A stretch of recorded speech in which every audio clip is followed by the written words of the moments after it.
السلام علیکم ورحمۃ اللہ تعالی وبرکاتہ۔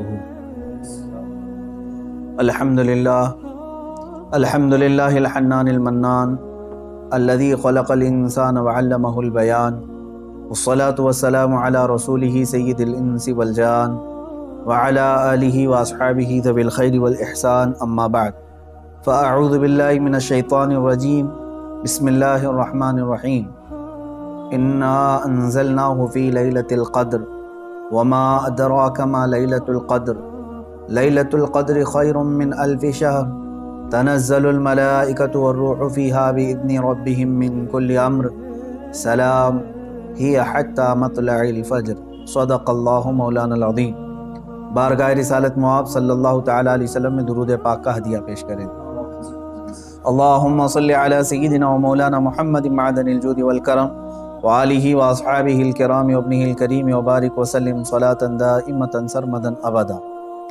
عزیزان گرامی وقار، آج کی یہ شب احادیث رسول صلی اللہ تعالیٰ علیہ وسلم کے مطابق ممکنہ لیلۃ القدر میں سے ہے۔ حضور اکرم صلی اللہ تعالیٰ علیہ وسلم کے فرمان عالی شان میں یہ ملتا ہے کہ شب قدر کو رمضان کی آخری طاق راتوں میں تلاش کرو، 21، 23، 25، 27 اور 29۔ اور اکثر فقہائے کرام، اولیاء کاملین اور بزرگوں کا رجحان لیلۃ القدر کے متعلق اس رات ہی کی طرف گیا ہے، وہ 27ویں شب ہی ہو سکتی ہے، زیادہ غالب گمان یہ ہے۔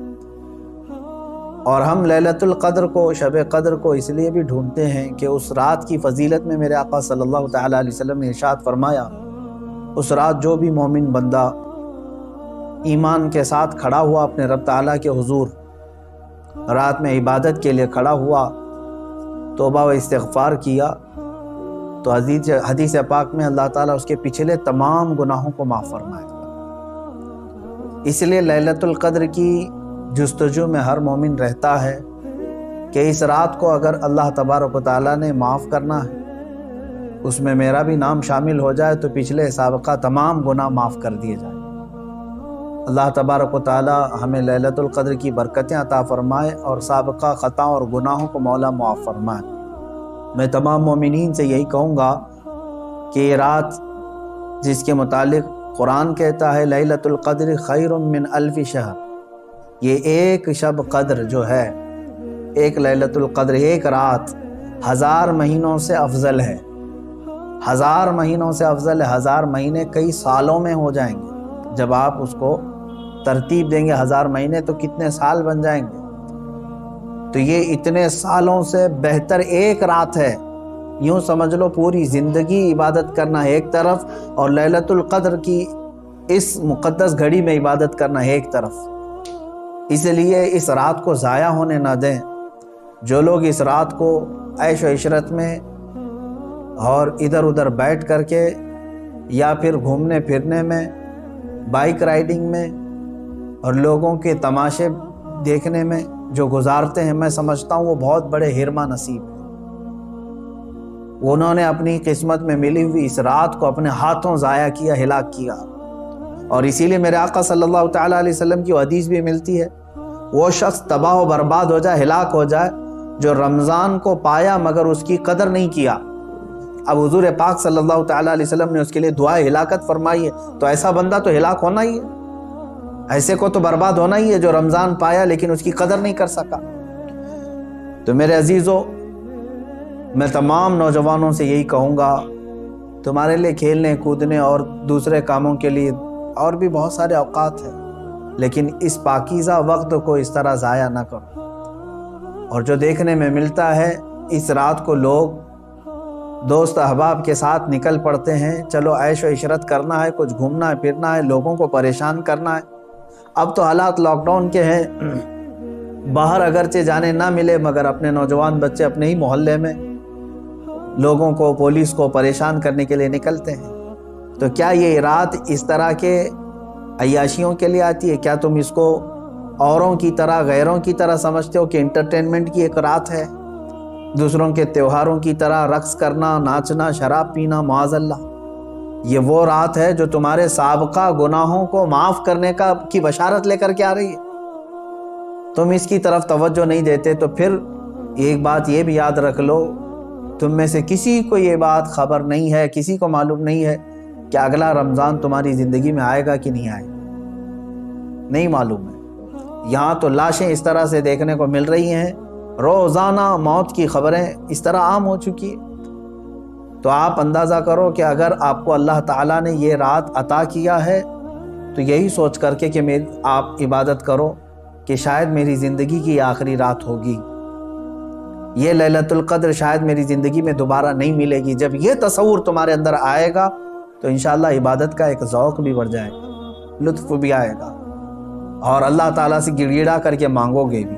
اس طرح سے مانگو کہ مولا اگر یہ میری زندگی کی آخری شب قدر ہے تو اس رات کو بخشے بغیر مجھے اپنی جگہ سے نہ اٹھا، میرا نام بخشے وہ میں شمار فرما. جیسے کہ حضور پاک صلی اللہ تعالیٰ علیہ وسلم مکہ مکرمہ حاضر ہوئے اور جب واپس ہونے لگے تو خانہ کعبہ کے پاس آپ نے یوں دعا فرمائی تھی کہ اللہ اگر یہ میری آخری زیارت ہے خانہ کعبہ کے پاس تو پھر یہاں سے مولا ہم سب کی مغفرت کے بغیر ہمیں باہر نہ فرما. تو اس طرح سے آپ اس رات کو بھی یہ سمجھ کر کے دعا کریں کہ اگر میری زندگی میں اور دوبارہ رمضان آنا نہیں ہے یا لیلۃ القدر آنے کا ہماری زندگی میں کوئی نصیبہ نہیں ہے تو مولا اس رات کو ہی ہمیں معاف فرما دے اور اس کے بعد والی زندگی کو کبیرہ اور صغیرہ گناہوں سے محفوظ فرما دے. یہ لیلۃ القدر کے سلسلے میں میرے عزیزوں عبادتوں کا اہتمام کریں. عورتیں اپنے گھروں میں بچوں کو بھی لے کر بچیوں کو بھی لے کر بیٹھیں. صرف جاگنا اصل مسئلہ نہیں ہے. بعض لوگ سمجھتے ہیں کہ جاگنا چاہیے، جاگنے کا مطلب موبائل لے کر بیٹھ کر کے جاگنا، یہ فضیلت کی بات ہے. جاگنا اس کے لیے افضل ہے جو اپنے آنکھیں قرآن کی تلاوت میں لگا چکا ہو یا اپنے جسم کو رب ذوالجلال کی عبادت میں مصروف کر چکا ہو. اور اگر خالی جاگنا اور غیبت کرنا، چغلی کرنا یا واہیات دیکھنا ہے تو میں سمجھتا ہوں اس سے بہتر ہے سو جانا اس آدمی کا. وہ سو جائے گا تو کچھ گناہوں سے بچ جائے گا. تو یہ محض گناہ کرنے کے لیے جاگنا یہ افضل نہیں ہے اور نہ ہی اس میں کوئی نیکی کی بات ہے. اللہ تبارک و تعالیٰ سب کو اصلاح کی توفیق عطا فرمائے. آج میں خصوصیت کے ساتھ اس لیلۃ القدر میں آپ تمام کے سامنے حاضر آیا ہوں ایک درد دل لے کر کہ فلسطین کے مسلمانوں کے ساتھ جو حالات آج پیش آ رہے ہیں یہ نئی بات تو نہیں ہے. پچھلے 70 سالوں سے وہ اس ظلم کو برداشت کر رہے ہیں، لیکن اب حد ہو گئی ہے مسلمانوں.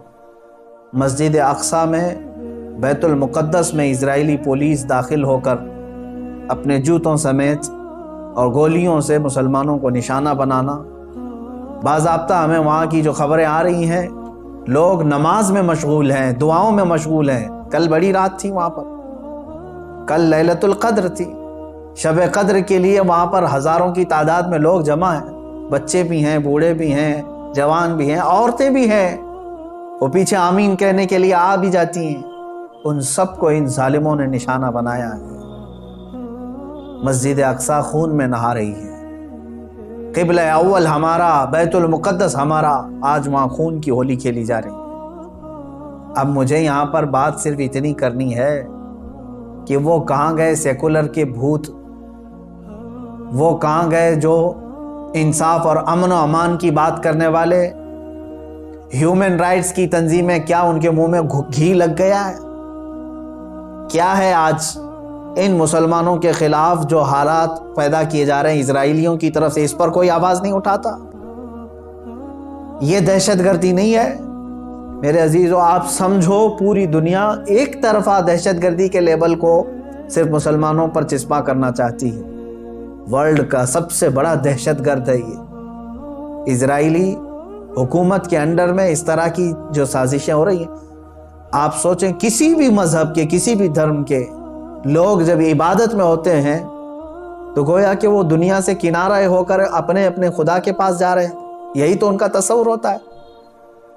عبادتوں کے وقت کسی کو گولیوں کا نشانہ بنانا اور صفوں کو درہم برہم کرنا اور بچوں پر بھی گن تان لینا اور وہاں کے نوجوانوں کے سر پر جوتیاں رکھ کر کے کھڑے ہو جانا عورتوں کے دوپٹے کھینچ لینا، یہ ہے ایک چہرہ اسرائیل کا جس کو دنیا بتانا نہیں چاہتی، اور وہ سب ہر حد پار کر کے بھی امن کے مسیحا ہیں اور دہشت گرد ہم ہیں۔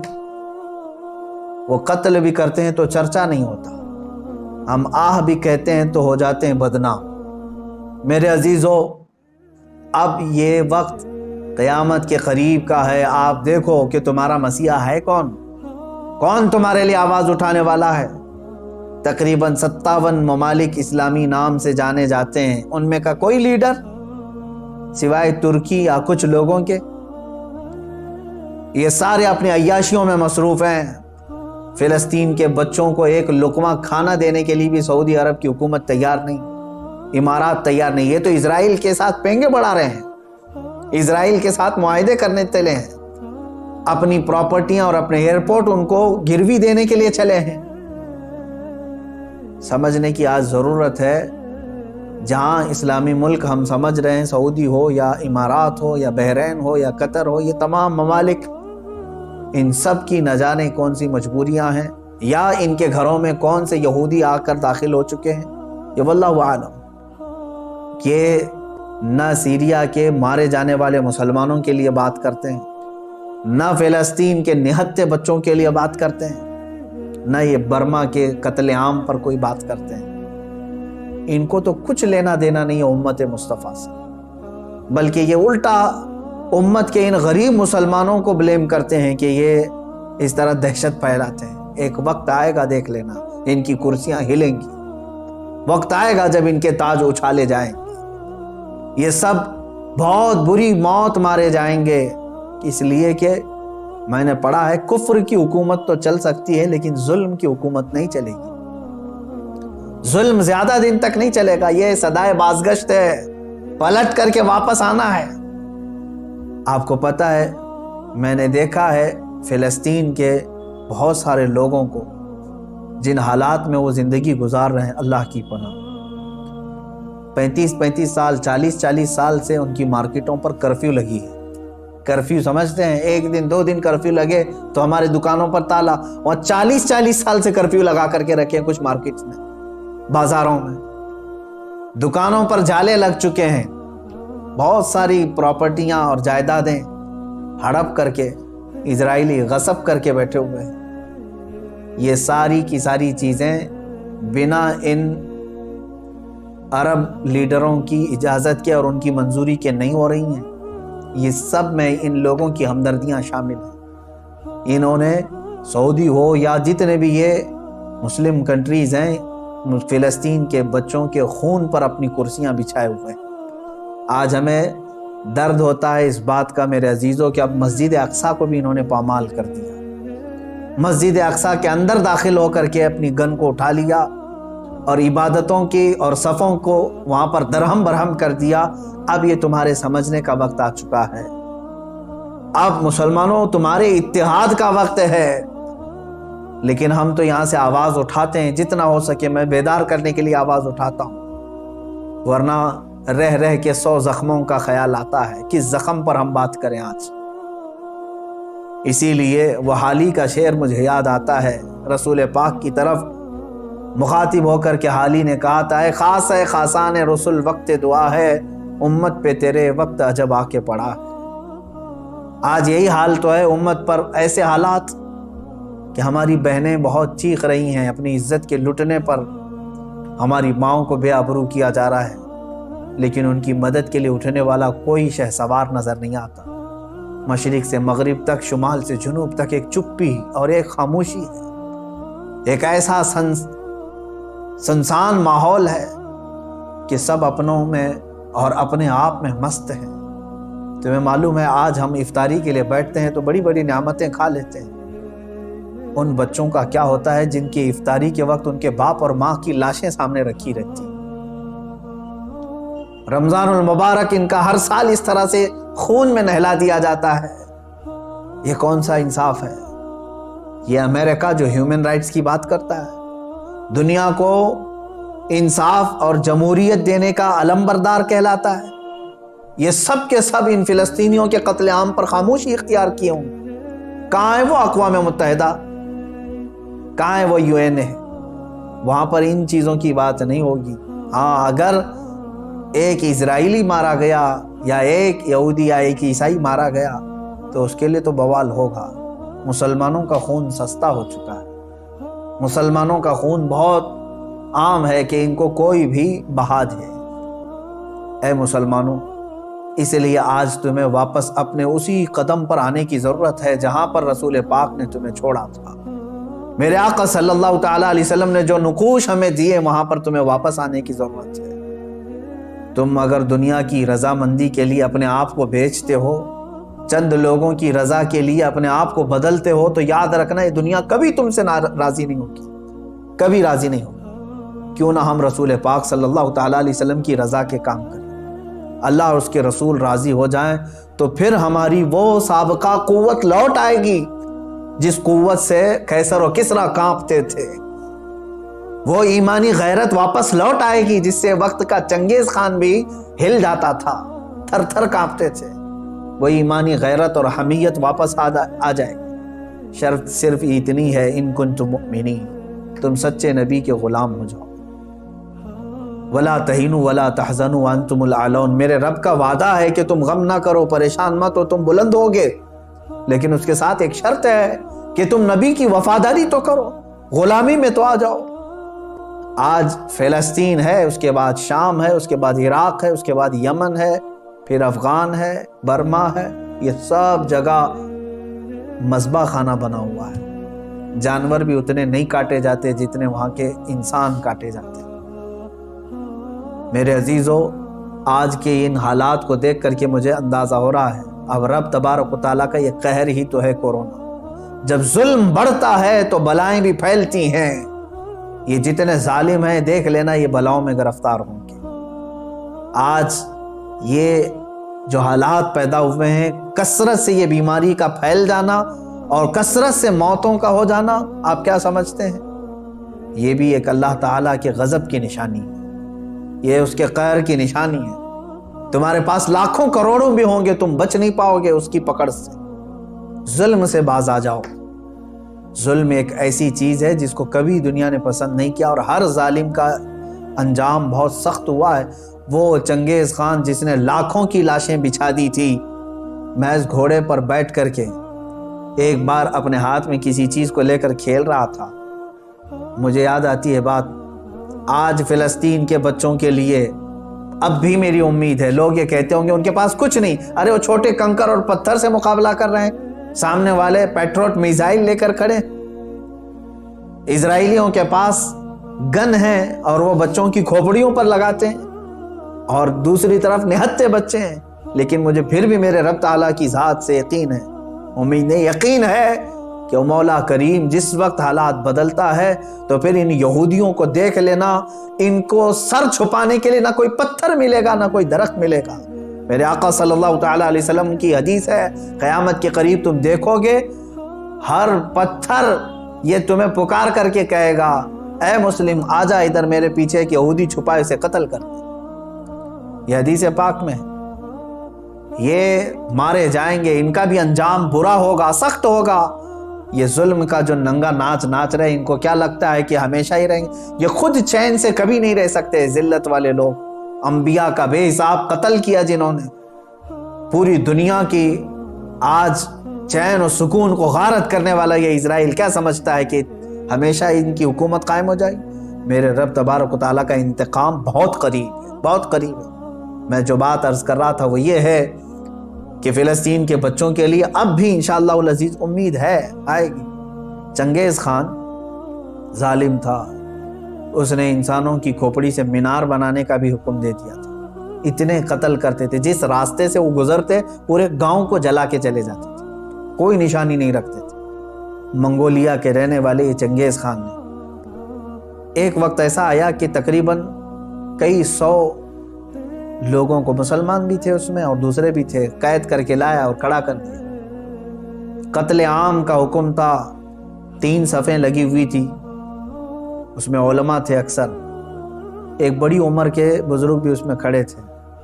وہ پہلی صف میں تھے، تو جلاد کو اس نے حکم دیا، چنگیز خان اپنے گھوڑے پر بیٹھا ہوا تھا، حکم دیا کہ قتل کرو۔ تو پہلی صف کو جب قتل کرنے لگا جلاد، تو بڑی عمر والے جو تھے وہ ایک بزرگ، وہ دوسری صف میں پیچھے چلے گئے کہ پہلی صف والوں کے سب سر اڑا دیے گئے، سب قتل ہو گئے۔ چنگیز خان دیکھ رہا تھا کہ ایک بوڑھا پہلی صف سے دوسری صف میں جا رہا ہے، دوسری صف کے قتل کا حکم ہو گیا، تو وہ بوڑھے میاں تیسری صف میں چلے گئے کہ بچ جاؤں کہیں سے۔ چنگیز یہ چیز دیکھ کر کے ہنس رہا تھا، کہکا مار رہا تھا، دوسری صف کے بھی پورے لوگ قتل ہو گئے، تیسری صف جب بچی تھی تب چنگیز خان نے اس بوڑھے کو مخاطب کر کے کہا، بڑے میاں یہ آخری ہے، پہلی سے تم دوسری میں آ گئے، دوسری سے تیسری میں آ گئے، میں دیکھ رہا ہوں مسلسل تم کو، اب پیچھے کوئی صف نہیں، آگے میری تلوار ہے، بتاؤ اب کہاں جاؤ گے، اب کون بچائے گا؟ اس بزرگ نے کہا، میرے رب کی ذات سے اب بھی مجھے امید ہے، میرے اللہ سے مجھے اب بھی امید ہے، وہ اگر چاہے تو اب بھی مجھے بچائے گا۔ کہا کہ اب کوئی صورت ہی نہیں ہے تمہارے بچنے، قتل عام کا حکم تھا، تیسری صف کے لوگوں کو قتل کرنے کا آرڈر دیا ہی تھا، اچانک وہ کوئی چیز لے کر کے اپنے ہاتھ میں کھیل رہا تھا چنگیز خان، اس کے ہاتھ سے وہ گر گئی، وہ چیز جیسی گری وہ جھک کر کے اٹھانے گیا تو گھوڑا ڈر گیا، اس کا ڈر کر کے بدک گیا اور ایسا دوڑا کہ چنگیز کے پیر جو ہے اس کے زین میں پھنسے رہ گئے اور سر نیچے لٹکا رہ گیا، اور گھوڑا اتنا سرپٹ دوڑتا گیا کہ اس کا سر جو ہے پتھروں سے ٹکراتا چلا، اتنا ٹکرایا، لوگ پکڑنے کی کوشش کرتے رہے، گھوڑا کسی کے ہاتھ میں نہیں آیا، وہ بہت اعلیٰ نسل کا گھوڑا تھا جو چنگیز استعمال کرتا تھا۔ وہ گھوڑا بھاگتا رہا یہاں تک کہ بہت دیر کے بعد جب چنگیز خان کے گھوڑے کو قابو میں کیا گیا، اس کا سر جو ہے کئی پتھروں سے ٹکرا چکا تھا اور اس کے بعد اس کی موت آ چکی تھی، موت آ گئی۔ اس بابا نے کہا تھا، اب بھی اگر اللہ چاہے تو مجھے بچا لے، ظالم اگر سر پر بھی کھڑا ہے، گردن پر تلوار بھی ہے، اگر رب تبارک و تعالیٰ چاہے تو ظالم کو اسی وقت اس کے انجام تک پہنچاتے۔ آج بھی اسرائیل نے اگر حد کر دیا، بچوں کے خون، عورتوں کے خون کو مسجد اقصی میں بہا دیا، تو یاد رکھنا رب تبارک و تعالیٰ دیکھ رہا ہے۔ وَمَا اللَّهُ بِغَافِلٍ عَمَّا يَعْمَلُ الظَّالِمُونَ، اللہ ہرگز ظالموں کے کام سے غافل نہیں، انما یؤخرہم لیوم تشخص فیہ الابصار، ہاں وہ تھوڑا مؤخر کرتا ہے اپنی پکڑ کو، لیٹ کرتا ہے، دیر کرتا ہے پکڑ کو، کیوں؟ تاکہ سارے لوگ اس کا انجام دیکھ سکیں، سارے لوگ اس کا انجام دیکھ سکیں، وہ تھوڑا سا ڈیلے کر کے بعد میں پکڑ کرتا ہے، اور جو ڈھیل ہوتی ہے اس کو کوئی یہ نہ سمجھ لے کہ وہ جو کر رہا ہے اچھا کر رہا ہے۔ لیکن میں تمام مسلمانوں سے کہنا چاہوں گا، اب بعض لوگ تو اپنی تسبیح اپنے مسلح پر تو آئی گئے ہیں کہ چلو فلسطین کے بچوں کے لیے دعا کرنا ہے، ظاہر سی بات ہے اب دعا کے علاوہ بہت سارے لوگوں کے پاس بچا کیا ہے، آج یہی حالات ہیں ہمارے۔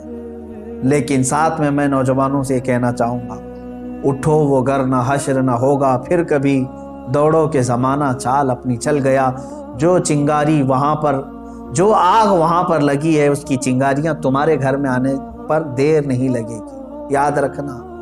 پڑوس کے گھر میں اگر آگ لگی ہے تو چادر تان کر کے سو جانا یہ بیوقوفی ہے کہ اس گھر کی آگ کی چنگاریاں تمہارے گھر کو بھی جلا کر خاک کر سکتی ہیں۔ یہ تمہیں جگانے کے لیے، بیدار کرنے کے لیے ہے۔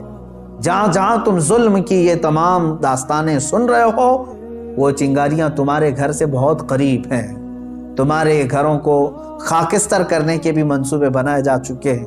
اس لیے ایمان کے ساتھ اور محبت مصطفیٰ کے ساتھ بیدار ہو جاؤ، قوت عشق سے ہر پست کو بالا کر دو، دہر میں نام محمد سے اجالا کر دو۔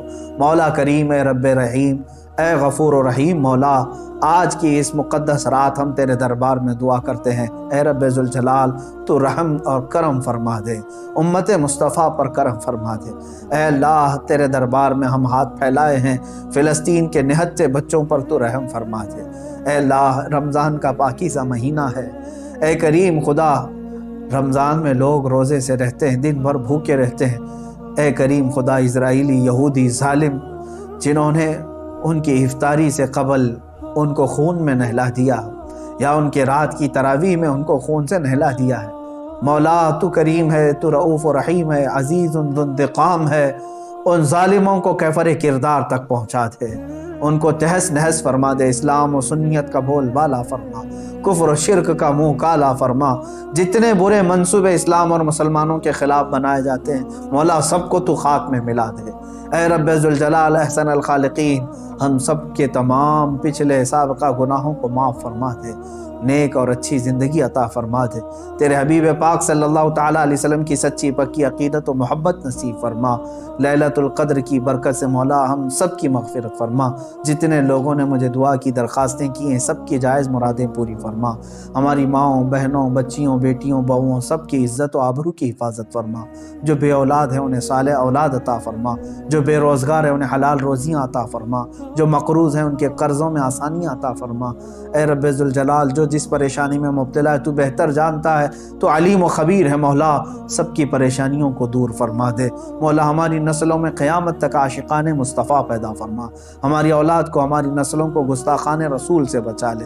اے رب ذوالجلال، ہماری دعاؤں کو رسول پاک صلی اللہ تعالیٰ علیہ وسلم کے صدقے و توسل قبول فرما، وصلی اللہ تعالیٰ علی خیر خلق محمد وآلہ واصحابہ اجمعین، وآخر دعوانا الحمد للہ رب العالمین۔ السلام علیکم۔